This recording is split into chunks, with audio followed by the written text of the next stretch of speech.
Allora, il percorso, la lezione è impostata sulla salita.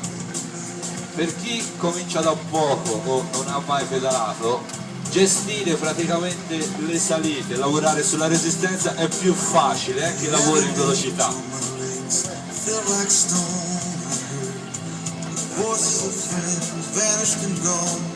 Quindi senza fretta, per 4 volte si sale, la prima salita è solo di 5 minuti, lì si rompe il fiato. Perché no 5?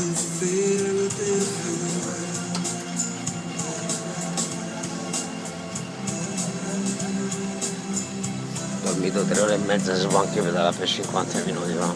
Secondo te sto male? Dopo si fa il bagno e poi si vede un tramonto, viva la vita.